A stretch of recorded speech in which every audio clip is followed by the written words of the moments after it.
Assalamualaikum warahmatullahi wabarakatuh. Balik barengan sama gue Taufik Nubo. Yuk, hari ini kita bahas tentang si Samsung S21 FE, satu buah handphone yang baru aja dirilis sama Samsung. Dan kita jawab pertanyaan, mendingan beli ini sekarang atau kita langsung tunggu aja Samsung S22 series. Tapi sebelum video kita mulai, halo, kenalin dulu, nama gue Taufik Nubo. Dan emang gue biasa ngomongin masalah teknologi di dunia internet ini. So if you're into tech, atau juga mungkin lifestyle yang berhubungan dengan teknologi, dan juga pemikiran-pemikiran yang berhubungan dengan teknologi, please do consider klik tombol subscribe dan nyalakan notifikasi untuk semua aktivitas dari channel ini. Disclaimer, Samsung Galaxy S21 FE yang gue pegang ini emang dipinjemin sama Samsung Indonesia. Tapi seperti biasa, opini gue tidak bisa dibeli, dan video ini berdasarkan penggunaan Samsung S21 FE ini selama kurang lebih hampir 2 minggu. Dan gue nggak akan bohong ya, timing dari Samsung Galaxy S21 FE ini mungkin emang lumayan bikin bingung, membuat kita bertanya-tanya apakah beli atau tunggu S22 series. Sebenarnya jawabannya itu deep down inside kita udah tahu ya, beli aja Samsung Galaxy S21 FE ini. Karena gini, kalau lo mempertimbangkan S21 FE untuk pembelian lo berikutnya, kemungkinan adalah lo belum mau atau belum siap untuk membeli handphone dengan harga di atas 10 juta, dimana si S22 series itu mungkin akan start sekitar 13 jutaan. Jadi ya jawabannya beli aja, karena emang kelasannya udah beda antara yang flagship dengan yang hampir flagship atau flagship killer ala Samsung lah. Padahal ya Fik, ya perbedaan harganya tuh kayak cuma 2-3 juta gitu. Mendingan kan sekalian langsung aja yang S22. Ya sebenarnya gini, gue nggak bisa menyamakan antara satu orang dengan orang yang lain gitu kan. Kadang tuh perbedaan harga 200-300, nggak usah deh 50.000 aja, kadang-kadang jadi perbedaan yang cukup signifikan. Karena balik lagi, kekuatan dompet juga, dan yang paling utama gitu ya, kadang harga barang itu bisa dibilang jadi berpengaruh gitu. Ya kalau misalnya harga barang 100-200 juta, mungkin beda 10-20 juta tidak jadi masalah. Tapi kalau harga barang ya seperti ini ya mungkin 200-300 ribu pun masih menjadi hitung-hitungan.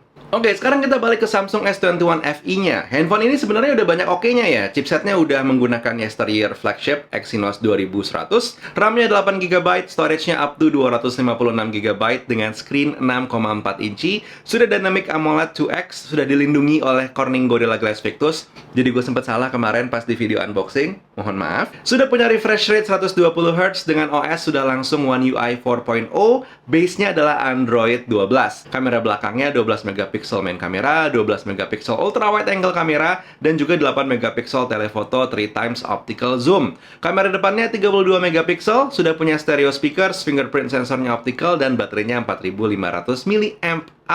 Samsung Galaxy S21 FE ini punya mix and match in a good way ya, untuk mendapatkan harga yang lebih murah dengan spesifikasi yang hitungannya fair untuk experience almost flagship phone atau fan edition dari Samsung. Feel di tangannya, tentu ini jatuhnya adalah personal, tapi menurut gue rasanya agak lebar, although masih nyaman untuk penggunaan sehari-hari. Dan untuk finishing bagian belakang handphone ini asli cantik. Terlebih yang warna hitam yang lagi gue gunakan, it looks really good. Beberapa orang love to point out bagian belakang handphone ini plastik banget untuk harganya yang hampir 10 juta. Build-nya kok katanya begini banget. But I love to point out also kalau handphone yang lagi kita bahas saat ini adalah seri S21, walaupun ada embel-embel FE. Jadi tetap masih harus menjaga prestige dengan harga dan juga spesifikasi yang tinggi. Tapi tentu karena harganya masih di bawah S21 biasa, jadi perlu ada adjustment yang dilakukan seperti body build yang lebih plastiki dan juga fingerprint sensor yang saat ini yang digunakan masih optical dan bukan ultrasonic. Kalau gitu Fik, mendingan lihat ke merek sebelah dong. Harga lebih murah, spesifikasi lebih tinggi. Nah ini sebenarnya pun silahkan banget ya kalau lo memang tidak tertarik dengan Samsung Galaxy S21 FE.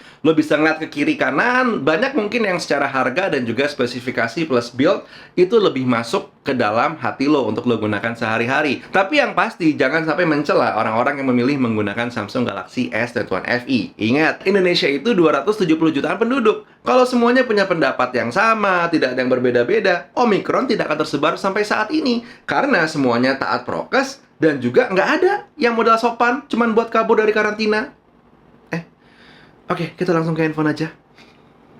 Kalau untuk urusan performa, happy nggak happy ya sama si Exynos 2100 nih? Data benchmark sih dapatnya lumayan gitu ya. Antutu dapat 556 ribuan, Geekbench dapat 479 buat single core dan juga 1908 untuk multicore. Buat harian ini hitungannya udah aman deh. Tapi emang kalau penggunaan agak-agak berat dikit, misalkan game atau ya ngedit video gitu ya, Bagian belakang ini terasa akan cepet hangat. Khas Exynos. Tapi lancar sih, ya lancar. By the way, di saat gue bikin video ini gitu ya, ada report yang bilang kalau di mode 120Hz terkadang pas kita lagi mainin sampai somehow dia suka balik ke mode 60Hz. Jadi akhirnya gambarnya itu jittery. Semoga firmware update bakal cepat bergulir untuk mengatasi hal ini. Untuk yang bertanya-tanya, gimana hasil instastory-nya? Kalau modenya indirect, ini hasilnya aman-aman aja gitu ya, tidak ada masalah.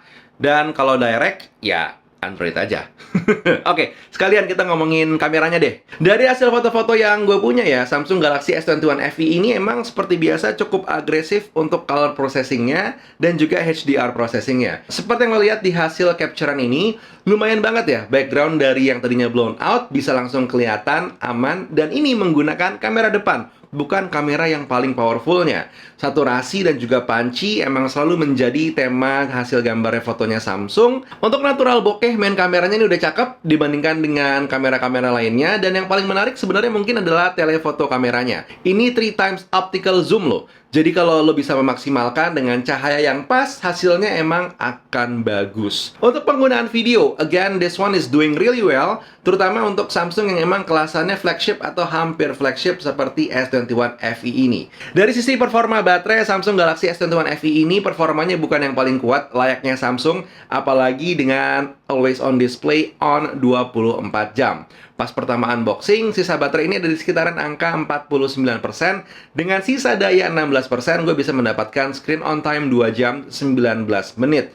It's alright, harapannya emang bisa lebih, tapi ini sekali lagi adalah performa standar untuk handphone Samsung dengan kapasitas baterai 4000-an mAh. By the end of the day, tentu pilihan beli apa enggaknya ada di tangan lo. Tapi kalau ditanya apakah beli ini atau tunggu Samsung Galaxy S22, seperti tadi gue udah bilang gitu ya, kalau lo emang mempertimbangkan pembelian Samsung Galaxy S21 FE, mungkin lo emang belum pengen untuk beli satu buah handphone yang harganya ini di atas 10 juta. Let alone S22 yang harganya ini seharusnya by teori, begitu pertama rilis ada di harga mungkin 12-13 jutaan gitu. Dan nggak apa-apa kalau lo emang belum pengen beli handphone harga segitu, mempertimbangkannya masih ke Samsung Galaxy S21 FE yang pas pertama rilis itu yang paling murah harganya ada di angka 8.999.000. Bahkan kalau sekarang lo coba ngeliat ke marketplace, harganya ada di mulai dari harga segini. Hitungannya udah lebih lumayan lagi kan gitu. Jadi ya sok monggo aja silahkan, nggak masalah. Mau ngeliat ke kiri atau ke kanan, cari-cari merek lain juga nggak ada masalah. Tapi yang pasti, this phone is actually fun to use. Setidaknya menurut penggunaan gue selama kurang lebih 2 minggu. Tapi kalau lo mungkin punya satu atau dua pendapat tentang handphone ini, boleh banget tulis di kolom komentar. Gue tunggu, ayo kita ngobrol-ngobrol. Dan buat sekarang, Taufik Nobo undur diri. Assalamualaikum warahmatullahi wabarakatuh. Skadoosh.